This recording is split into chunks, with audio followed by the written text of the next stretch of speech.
O Jardim do Éden. Nossa mais duradoura lenda. Uma história contada por uma civilização após a outra.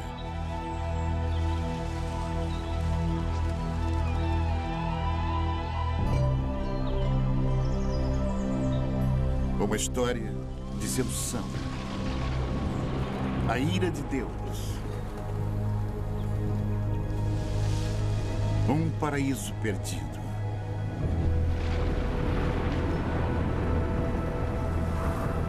Mas será somente uma fábula? Existem provas de que as grandes histórias da Bíblia tenham sido verdade? De fato, existiu um lugar como o Éden?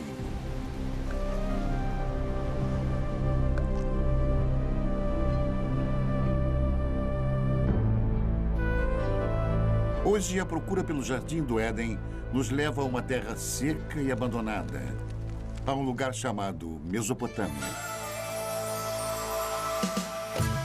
Mesopotâmia. Retorno ao Éden.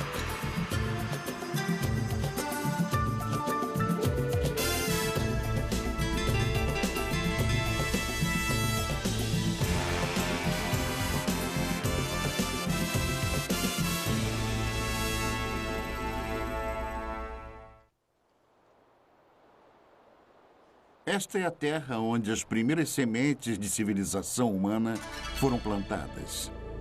E foi aqui que 3 das maiores civilizações do mundo antigo surgiram: Babilônia, Assíria e Suméria. Em meio às suas ruínas, as respostas há muito procuradas para os mais profundos mistérios da Bíblia, enquanto arqueólogos percorrem esta terra em busca da origem histórica da fé. Nossa busca pelo Éden é uma viagem de volta ao passado. Primeiro até a Babilônia, a última dessas civilizações. Depois, mais distante no passado, até os assírios, os primeiros mestres da arte da guerra.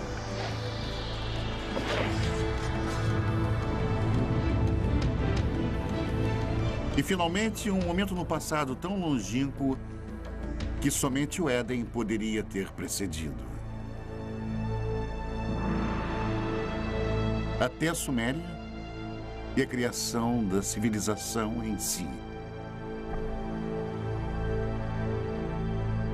O grande arco da crescente fértil. Ao longo de mais de 6.000 anos, esta rica terra, situada entre os rios Tigres e Eufrates, deu início às primeiras grandes civilizações. Os gregos a chamam de Mesopotâmia. Nós chamamos de Iraque. Subpondo as camadas da história daqui, podemos trilhar as origens de nossas histórias mais antigas e nos transportar às raízes mais profundas da fé. Nossa jornada começa na margem oeste da Mesopotâmia, em Israel. Uma descoberta casual em 1947 voltaria a atenção do mundo para a arqueologia e para a Bíblia. 2 pastores beduínos estão conduzindo seu rebanho de cabras pelos rochedos de Qumran, a alguns quilômetros a leste de Jerusalém. No calho do deserto, eles notaram uma pequena caverna oculta num declive rochoso curioso. Um começa a subir. Não é raro encontrar artefatos antigos e valiosos nestes penhascos.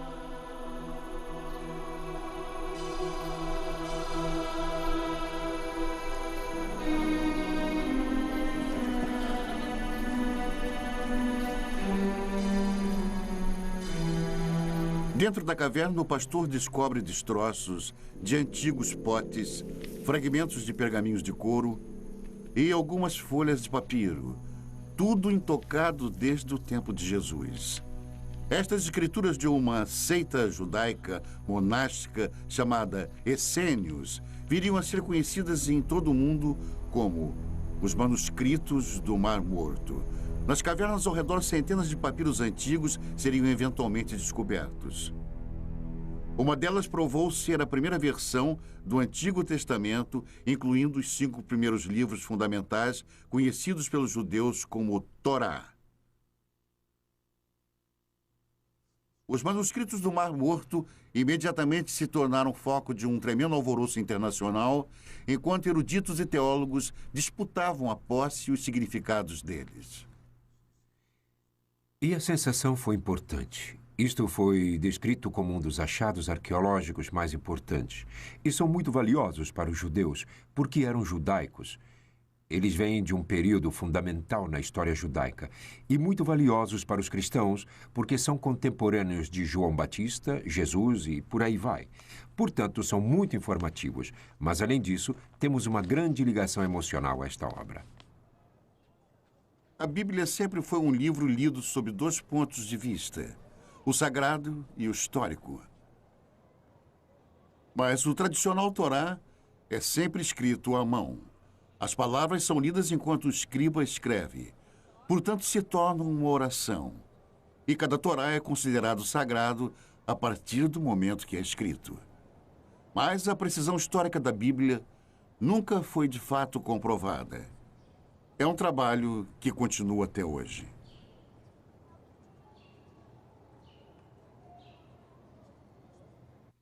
Alguns dos livros da Bíblia são excelentes livros de história. Aliás, os primeiros livros históricos que existem, e muito preciosos, pois temos comparado com outras fontes, e eles mostraram ser muito preciosos. Por isso são tão importantes.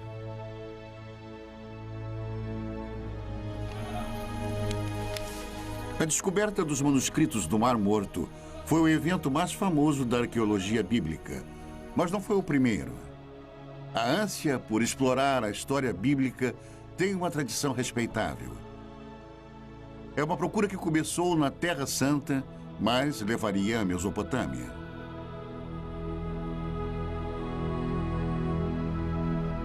Ao longo da história, viajantes místicos e fiéis têm sido trazidos aos locais onde as grandes histórias da Bíblia ocorreram. Mas com a chegada do século XIX, um novo tipo de peregrino procurou fortificar sua crença na Bíblia através da recente ciência da arqueologia. Certamente não poderia haver confirmação maior de sua fé do que provar que a história bíblica foi real. O primeiro propósito dos arqueólogos bíblicos foi localizar lugares mencionados nas narrativas bíblicas e ver se alguma ilustração daqueles contos poderia ser encontrada. Para usar a cerâmica antiga, as antigas muralhas da cidade, as antigas armas como ilustrações de histórias bíblicas que todos eles haviam aprendido na infância.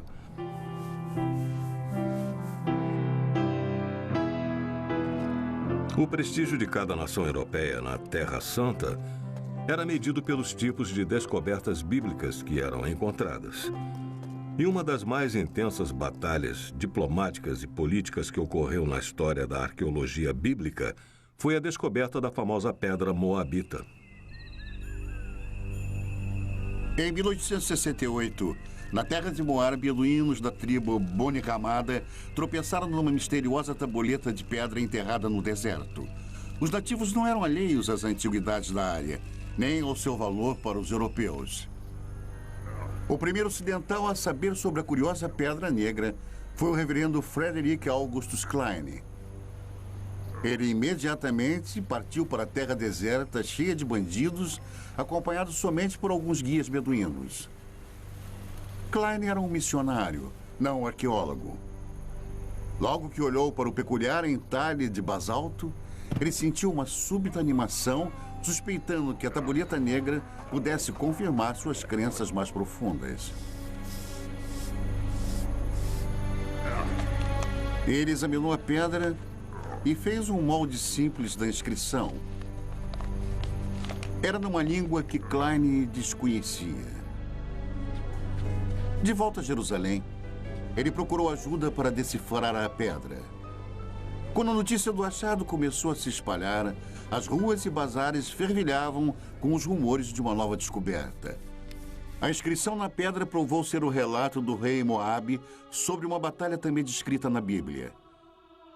Pela primeira vez, ali estava uma confirmação escrita, gravada na pedra, de uma história da Bíblia.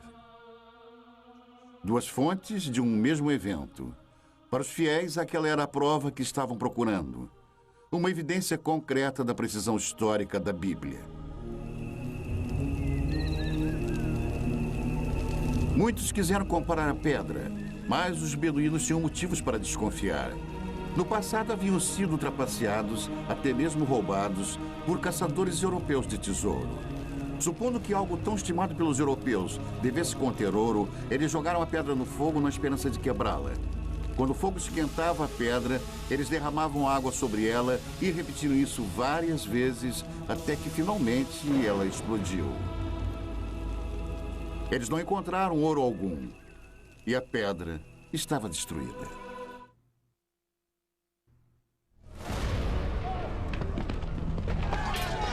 O ano é 586 a.C. O exército de Nabucodonosor, rei da Babilônia, invade Jerusalém com a ira de um Deus furioso. Estamos a quase 6 séculos antes do nascimento de Cristo.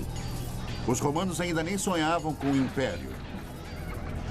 É um capítulo negro na história dos judeus, enquanto a impetuosa estrela da Babilônia nasce. A Bíblia descreve o ataque babilônico. Cortou em pedaços todos os utensílios de ouro que fizera Salomão para o templo do Senhor. Todos os príncipes, todos os homens valentes, todos os artífices e ferreiros, ao todo de 10.000. Ele os levou cativos de Jerusalém à Babilônia. Os israelitas cruzaram mais de 800 quilômetros de deserto, seguindo antigas rotas de comércio pelas atuais Jordânia, Síria e Iraque até a Babilônia. Em Salmos 137, os israelitas lamentam: às margens dos rios da Babilônia, nós nos assentávamos e chorávamos, lembrando-nos de Sião. Como, porém, haveríamos de entoar o canto do Senhor em terra estranha? Fracos e exaustos, os israelitas chegaram à Babilônia, amedrontados com tamanha grandiosidade. Arrancados da modesta cidade de Jerusalém, eles contemplavam a majestosa capital do mundo antigo.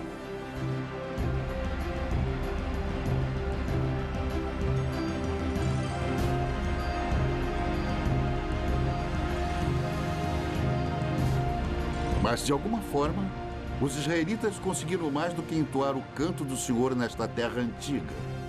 Eles também registraram. Se você pegar qualquer parte de uma fala e então escrevê-la, você está formalizando isso. Você imediatamente estabelece um texto que as pessoas podem criticar ou podem dizer: esta é a verdade, tudo mais é errado. Que eu considero como sendo o maior efeito das escrituras da Bíblia ou do Antigo Testamento. Hoje, as muralhas reconstruídas ao redor da Babilônia estampam o nome de Saddam Hussein. Mas um dia os tijolos exaltavam outro nome: Rei Nabucodonosor. Esta foi uma terra de muitos deuses e ídolos pagãos. Um local improvável para o surgimento de um dos textos mais sagrados do mundo. Na verdade, a grande diversidade babilônica criou o clima perfeito. E eles invadiram este solo cosmopolita. Até os mais educados e os mais cultos estavam sendo bombardeados com contato direto com outras pessoas, e digo pessoas diferentes. Os israelitas se viram numa violenta mistura de raças e línguas em conflito com deuses e demônios. Que cidade é esta? O Apocalipse perguntaria. Vestida de púrpura e de escarlate, adornada de ouro, de pedras preciosas e de pérolas. A morada dos demônios, covil de toda espécie de espírito imundo. Babilônia, a grande mãe das meretrizes e das abominações da terra. Mas em meio a todas as abominações, talvez até mesmo por causa delas, foi onde a Bíblia se tornou um livro pela primeira vez. Ameaçados por uma nova cultura esmagadora, escribas hebreus se empenharam em preservar e solidificar a identidade judaica. Durante 3 gerações de escravidão, os escribas uniram a tradição oral de Israel, novas escrituras e textos sagrados em um único manuscrito. Nascia a Bíblia. Felizmente para eles, os babilônios eram bem liberais. Eles os permitiram manter sua própria cultura, sua própria religião, estudar seus próprios livros. Foi isso que preservou a Bíblia até os dias de hoje. Mas como os livros da Bíblia surgiram nos longos anos de exílio, a cultura babilônica teria influenciado profundamente o trabalho dos escribas israelitas.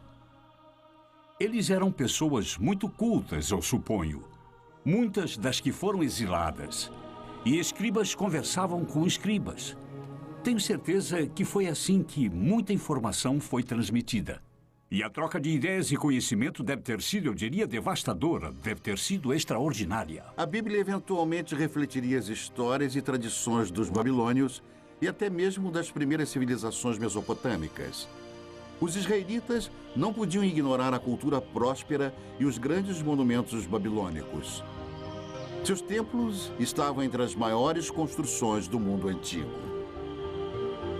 Construções públicas enormes. Uma via processional, o palácio de Nabucodonosor, com seus legendários jardins suspensos, palmeiras, o rio. Se você tivesse cruzado o portão de Ishtar, teria sentido o odor da brisa. E era intencional. Você estava na presença de algo poderoso. Mas por todos os lados estava a cidade, as pessoas, os plebeus. Os desfiladeiros, travessas tortuosas, o tumulto de pequenas lojas. Multidões de pessoas caminhando, pequenos bairros, amontoados, cheios de vida.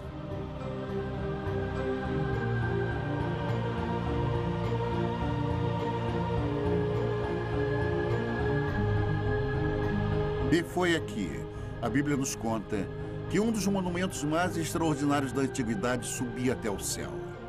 A Torre de Babel. Durante eras, aventureiros e peregrinos esperavam que, encontrando a famosa torre, pudessem provar a veracidade das histórias da Bíblia. Um dos que falharam teria escrito: nenhum homem ousa se aproximar da torre, pois está deserta e cheia de dragões e enormes serpentes e de bestas venenosas. Viajantes medievais afirmaram ter encontrado a torre. Esta almádena em espiral ainda se encontra no norte do Iraque. Mas eles estavam errados. Esta torre foi construída 1500 anos depois e muito distante das muralhas da Babilônia. Talvez a mais intrigante possibilidade tenha sido feita por Robert Caldwell, um arqueólogo alemão no início do século. Ele descobriu uma trincheira retangular com alguns tijolos restantes. Muitos especialistas acreditam que Caldwell tenha descoberto tudo o que restou da famosa torre. Os enormes monumentos babilônicos causaram uma forte impressão nos escribas bíblicos. Mas a herança mais duradoura que sobrevive até hoje é uma novidade babilônica ainda mais impressionante: o Código de Lei. A Babilônia foi a primeira civilização na Terra a ter um código de lei escrito. A pedra, originalmente esculpida, é uma importante relíquia perdida por centenas de anos. Ela apareceria no final do século XIX. Uma pedra esculpida com um dos mais importantes documentos legais de todos os tempos. 1200 anos antes dos israelitas serem levados em cativeiro, o rei da Babilônia mandou esculpir uma pedra com as leis que carregam o seu nome. Código de Hammurabi. Estas escrituras podem ser tidas como precursoras do Código de Lei em Êxodo, Levítico e Deuteronômio. Nas sociedades em que o conhecimento e a lei são transmitidos e compartilhados oralmente, o precedente é muito importante. Quando foram escritos, as pessoas que o fizeram tinham imenso poder. O Código de Hammurabi influenciou quase toda a civilização desde a Babilônia. Hoje, até mesmo alguns de seus métodos mais primitivos de julgamento sobrevivem intactos. Hammurabi descreve um ritual chamado aprovação.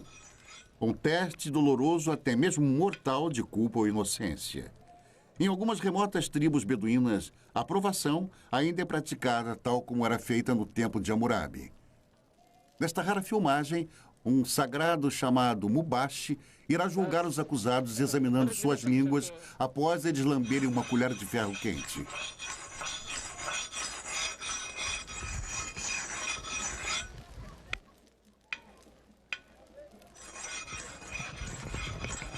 Estes homens foram acusados de roubo.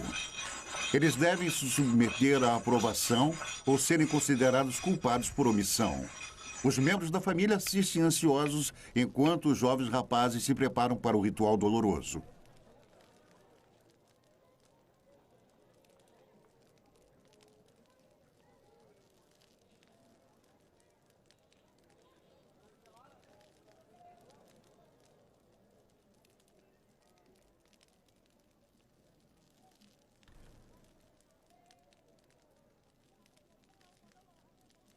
A água não alivia a dor.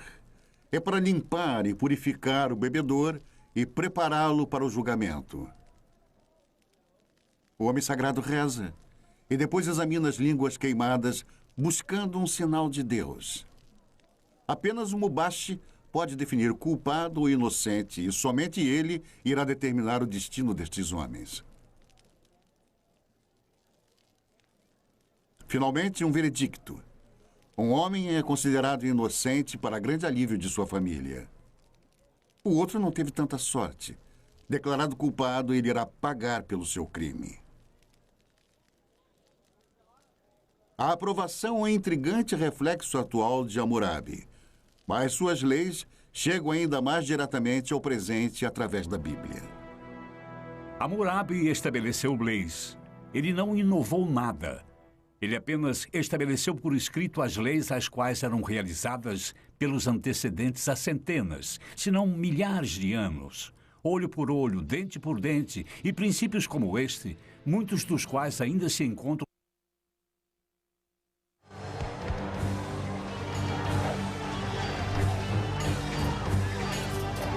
O mais mortal de todos os exércitos mesopotâmicos a viver no Antigo Mundo foram os assírios. Na Bíblia, eles são os símbolos definitivos da tirania de sangue e opressão impiedosa.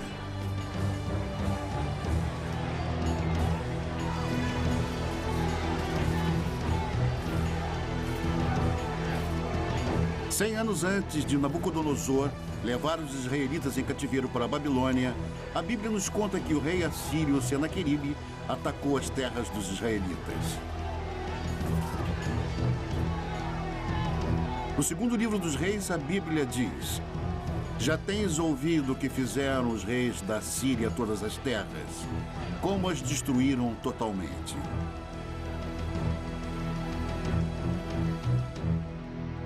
Os assírios eram dominados por reis déspotas. Eles acreditavam no poder absoluto. E poder absoluto significa controle. E o poder absoluto quase que invariavelmente se mantém no poder graças à eficiência e força militar. E os assírios mantinham uma enorme máquina de guerra forte e eficiente.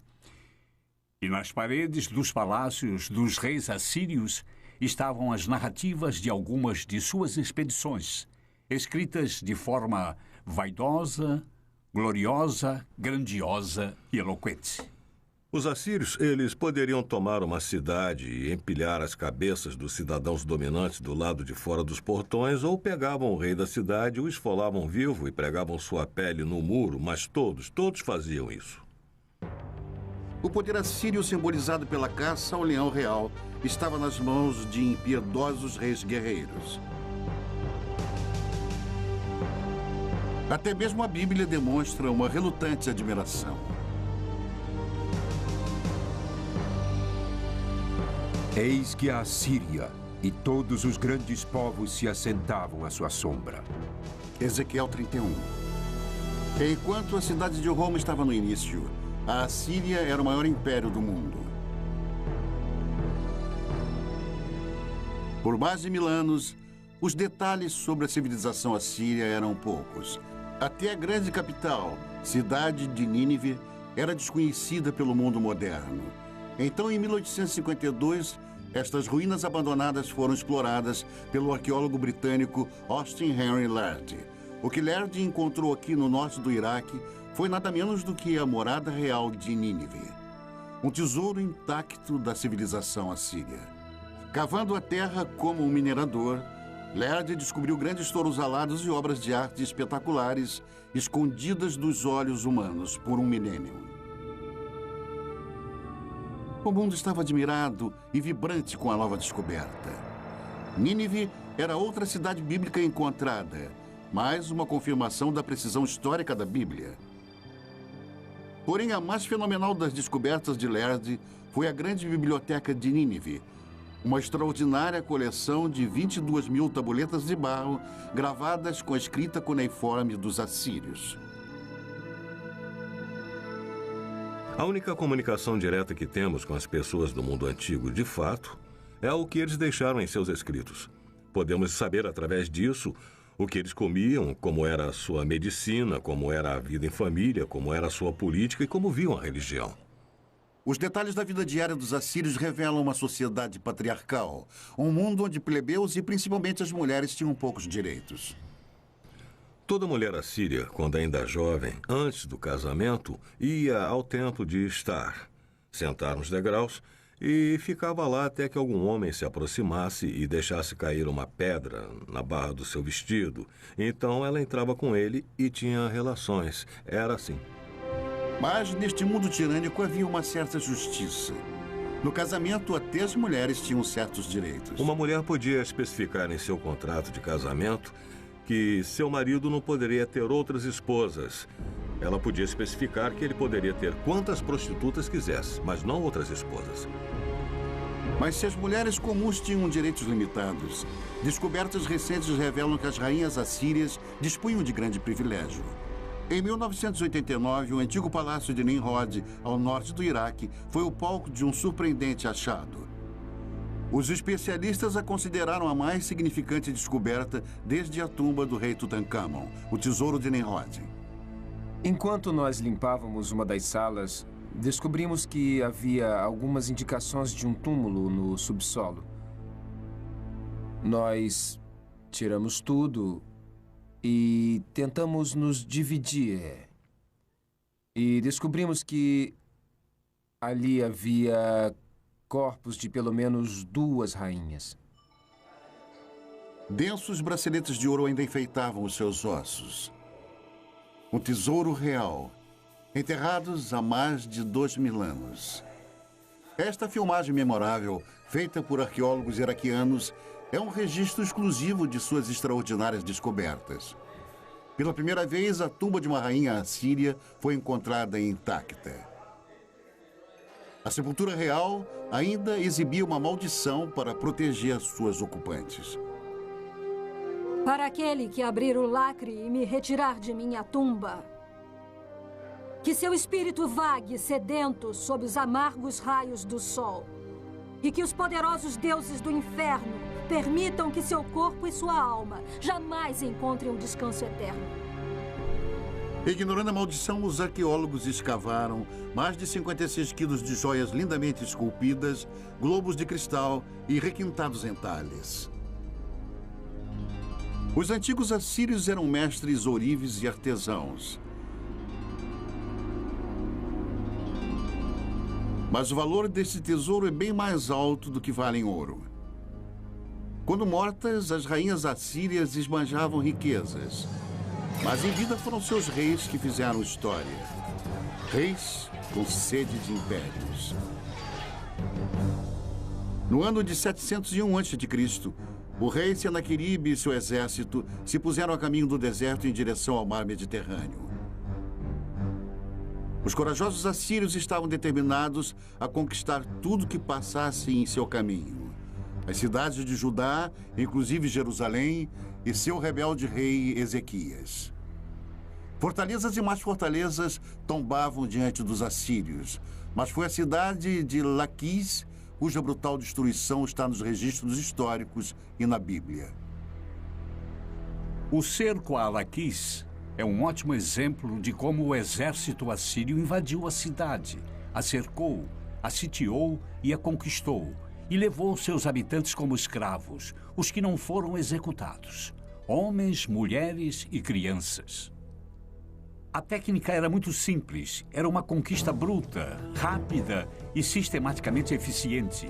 E nos baixos relevos dos palácios assírios, dá para ver os mecanismos de cerco, os soldados avançando nas colinas com os escudos por cima os protegendo dos entulhos atirados. Mas eles não tinham chance. Os outros eram soldados profissionais, eram uma máquina.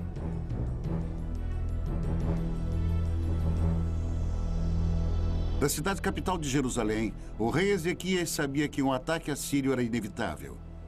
Ele tratou de fortificar a cidade e ordenou a escavação de um aqueduto subterrâneo, um empenho desesperado para proteger o fornecimento de água na cidade. Diante de um cerco, o plano de Ezequias funcionou. A Bíblia conta que Deus salvou Jerusalém e o rei da Assíria voltou humilhado para sua terra. A versão de Senaqueribe do conflito foi encontrada num prisma de argila enterrado em Nínive. Ele se equipara com a história da Bíblia nos mínimos detalhes, mas seu ponto de vista é bruscamente diferente.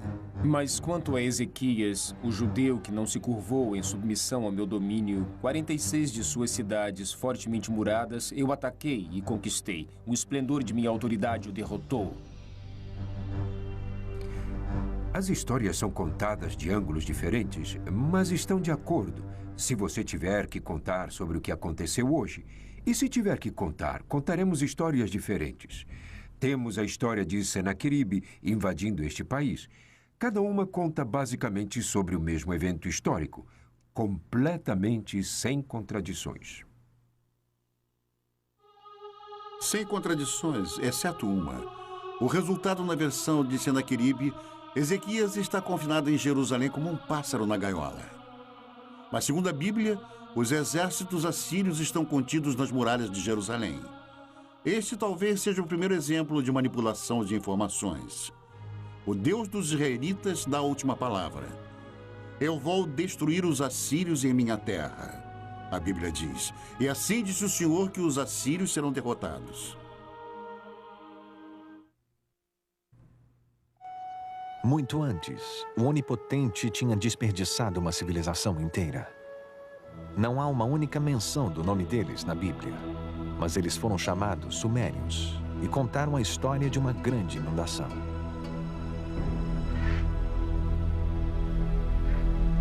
É uma das mais famosas histórias de toda a Bíblia, a saga da Arca de Noé. Um Deus raivoso, um barco de madeira, um dilúvio.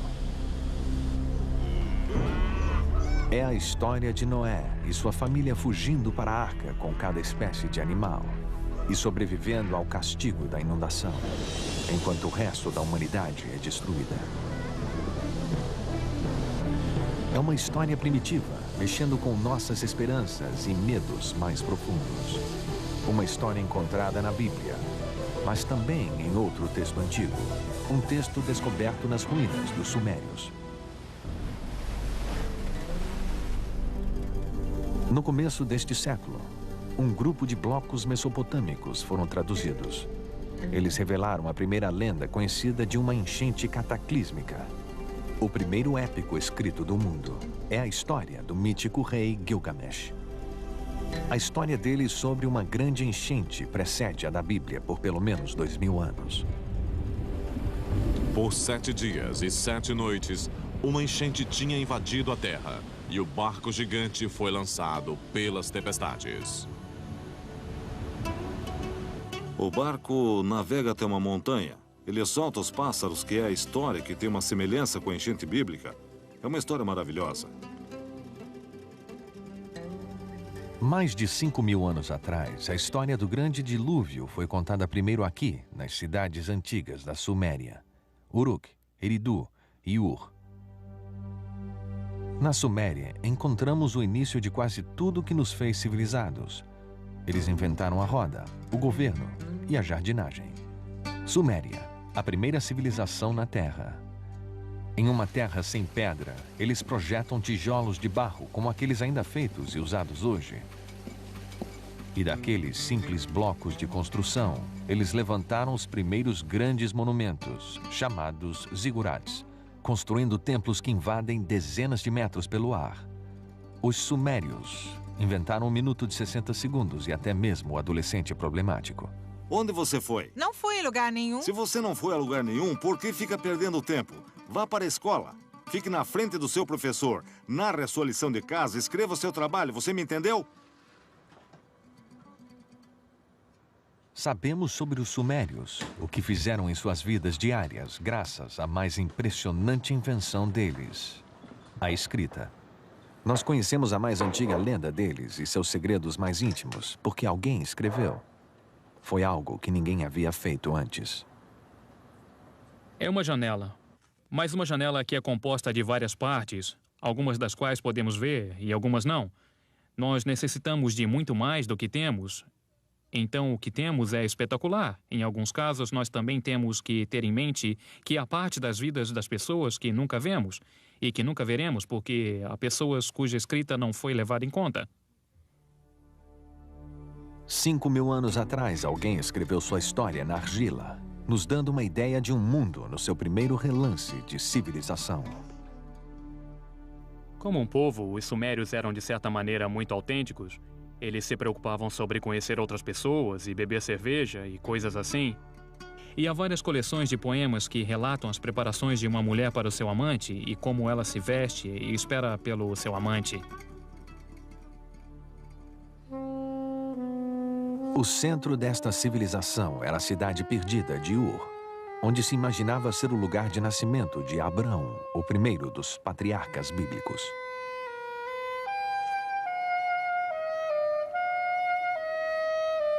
É o sumário de uma cidade bíblica em termos arqueológicos, porque era um lugar de uma das mais famosas escavações arqueológicas que já ocorreu entre os anos 1920 e 1930, por um notável arqueólogo britânico chamado Leonard Woolley.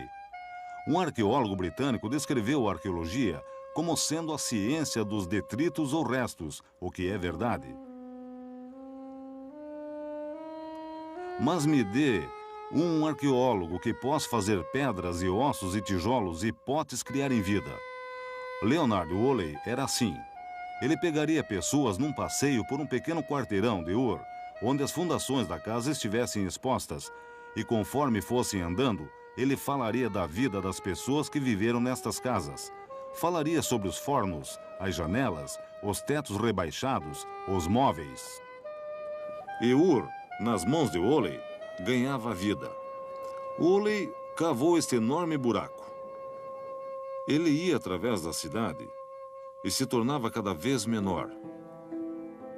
E então havia esta inútil camada de lodo. E Woolley recontava como a mulher dele veio e olhou para aquilo. E ela era uma senhora simples. Olhou para aquilo e disse: "Oh, aquilo é a enchente." E luzes se acenderam.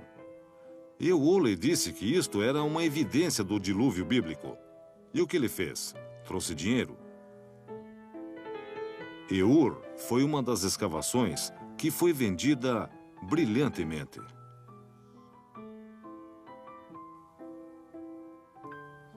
Especulações sobre o dilúvio bíblico causaram uma sensação. Mesmo sem uma prova concreta, foi como se a ciência e a Bíblia tivessem se unido no desolado deserto do sul do Iraque.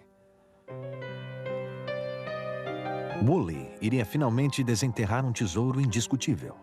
Uma descoberta que trouxe visões extraordinárias para esta primeira das civilizações, as tumbas reais de Ur. Cavando na lama grossa, Woolley descobriu 74 esqueletos arrumados cuidadosamente, todos enterrados ao mesmo tempo. O sepultamento contou a chocante história de uma jornada final de um rei para o além e daqueles que o acompanharam. E a partir disto, ele desenvolveu uma notável história de um funeral real. E a história dele foi algo assim. Primeiro eles cavaram este grande buraco com uma lâmpada de um lado. No buraco, levantaram um sepulcro com pedra na qual o corpo do personagem real foi colocado.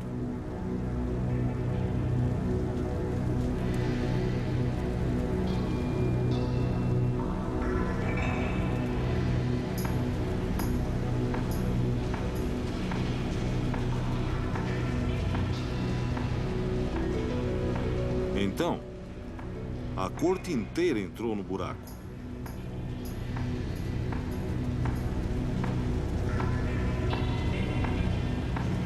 Todos se alinharam e ficaram lá com pequenos potes de argila em suas mãos. E então, no sinal, todos beberam veneno.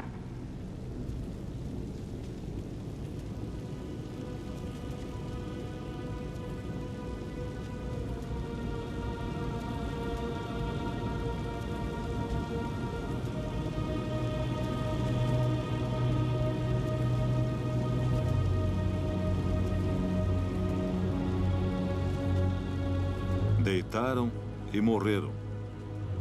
Então, o príncipe foi para o seu túmulo acompanhado por todos os seus seguidores.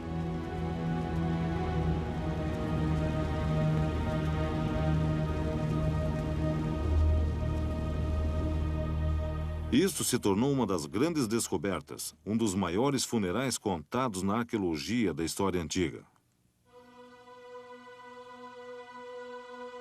A descoberta dos túmulos em Ur foi um triunfo para a arqueologia, revelando os segredos antigos da primeira civilização. Mas a ciência sozinha pode nos levar só até lá. Onde a trilha acaba, o épico de Gilgamesh traz as pistas atormentadoras finais. Pistas que nos levam de volta a um jardim e a um lugar chamado Paraíso.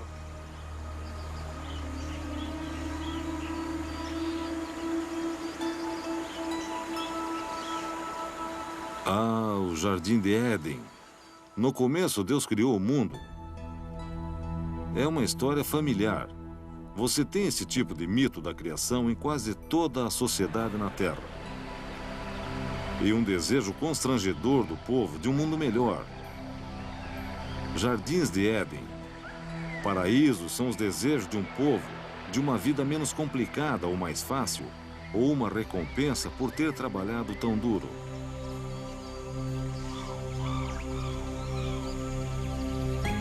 No antigo épico sumério de Gilgamesh, o nome dado ao paraíso é Dolmen. É um lugar além da habitação humana normal e como se apresenta no mito sumério da enchente, que é onde os sobreviventes da enchente foram morar. E há outros mitos que mostram Dolmen como um lugar onde tudo era perfeito. Dolmen aparece na lenda mesopotâmica como uma espécie de jardim do Éden. Como um tipo de paraíso, um lugar de verdejante frescor e água abundante, e ventos e brisas. É um lugar de maravilhas, um lugar perfeito. É também o lar para uma serpente. No épico antigo, a serpente rouba a flor que gera a imortalidade. E assim como Adão, Gilgamesh deve deixar o jardim e morrer. A ideia do paraíso parece universal. Mas no que se baseia? Este lugar existiu? A resposta indica um lugar encantado e real.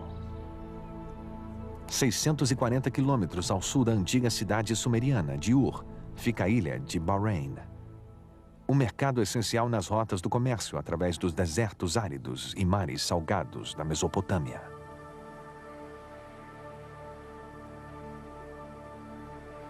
Hoje, Bahrein não é mais um paraíso, mas foi uma vez viçoso. Uma vez esta ilha teve água abundante e também abundante vida. Uma vez, há muito tempo, isto era Dolmen. Mas era o paraíso? Comparando com o deserto nos arredores, certamente parecia ser. Havia tanta água aqui que o que é agora é uma ilha deserta. Floresceu. Era um jardim produzindo frutas suculentas. E havia pessoas aqui que aparentemente levavam uma vida abençoada. Mais de 85 mil túmulos encontram-se nesta paisagem, provavelmente mais do que em qualquer outro lugar do mundo antigo. Os ossos antigos nos contam que esses povos eram mais altos e mais saudáveis, e eles viviam mais que as outras pessoas da região. E nos túmulos está a mais surpreendente chave: os restos de cobras, ritualmente embalsamadas em algum lugar no passado há mais de 4.000 anos. Aqui em Bahrein, nós encontramos a serpente do mesmo jeito que a encontramos no épico de Gilgamesh e do mesmo jeito que a encontramos na Bíblia. Nossa jornada de volta ao tempo cruzou as terras onde os babilonianos, os assírios e os sumérios antigos uma vez estiveram. É possível se arriscar ainda mais para a terra que oculta as pegadas de Adão?